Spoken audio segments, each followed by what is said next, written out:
Hello everyone guys, आज हम पढ़ने वाले हैं जेएसपी का काफ़ी important topic JSP tags.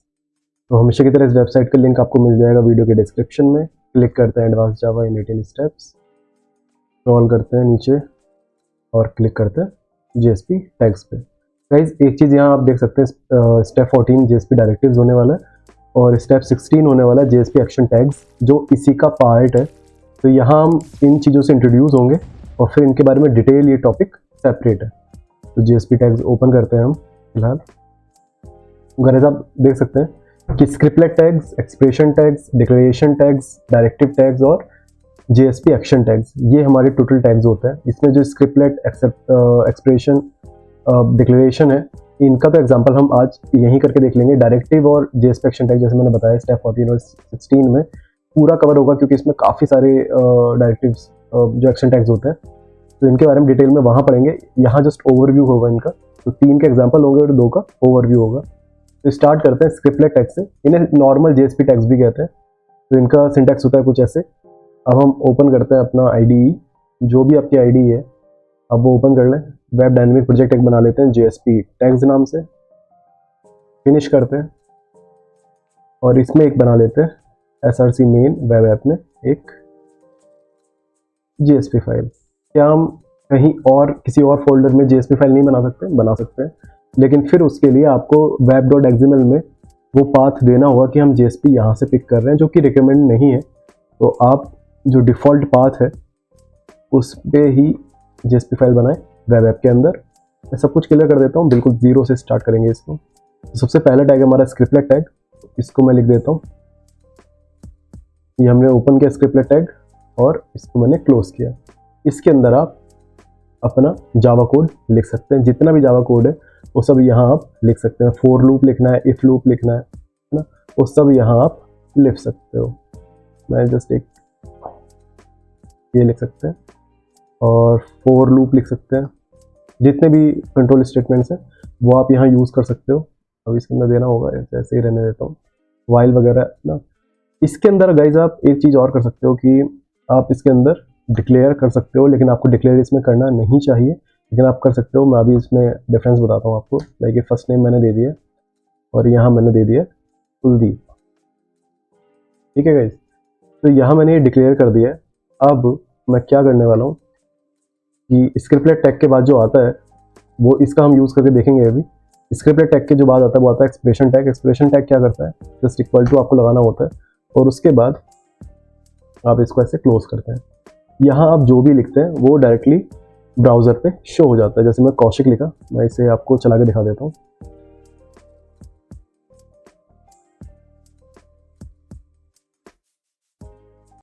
Finish किया और देखिए कौशिक दिख गया है। स्ट्रिंग FN जस्ट हमने डिक्लेयर किया है और इसमें तो कुछ लिखा ही नहीं है, तो ये हमने प्रिंट हो इसके लिए ऐसा कुछ नहीं किया है। यहाँ जो एक्सप्रेशन टैग में हम देते हैं वो डायरेक्टली रिस्पॉन्स में बाइंड हो जाता है, यानी वो ब्राउज़र पे दिख जाता है। मैं यहाँ कोई वेरिएबल भी दे सकता हूँ, जैसे ऊपर एक वेरिएबल मैंने डिक्लेयर किया है FN।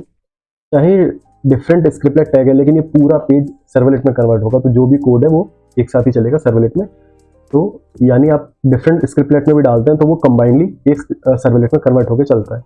तो स्ट्रिंग FN मैंने यहाँ डिक्लेयर किया, तो मैं FN करके यहाँ प्रिंट कर सकता हूँ।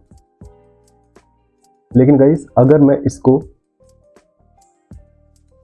इसके डिक्लेरेशन से ऊपर अगर प्रिंट करवाने की कोशिश करूँ तो ये एरर दिखा देगा कि ये वेरिएबल अभी रिजॉल्व नहीं हो रहा है, अभी डिक्लेयर आपने नहीं किया है। तो यानी इसलिए यहाँ डिक्लेरेशन काफ़ी लिमिटेड होता है, यहाँ डिक्लेरेशन हमें नहीं करना चाहिए। डिक्लेरेशन के लिए हमारे पास तीसरा हमारा टैग आता है डिक्लेरेशन टैग। नॉट सिर्फ लगाना है, इसके अंदर आप कुछ भी दे सकते हैं। जैसे मैंने 5 दे दिया। अब गाइज मैं इसको प्रिंट करवाने वाला हूँ बिल्कुल ऐसे ही जैसे हमने FN को करवाया था। तो ये मैंने एज प्रिंट करवा दिया। एक बार चला के देखते हैं।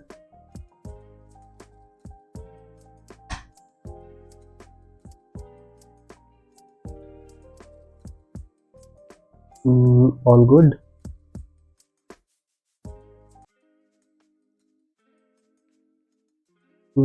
फिर से चला लेते हैं इसको।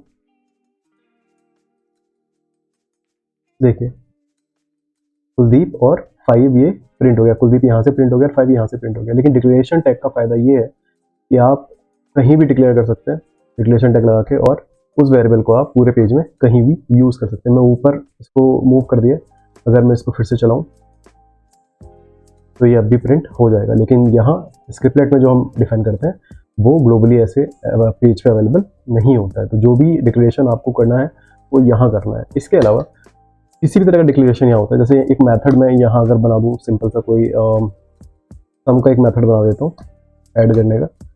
तो ये मैंने एक मेथड बनाया जो कि रिटर्न करेगा 2 नंबर्स का सम।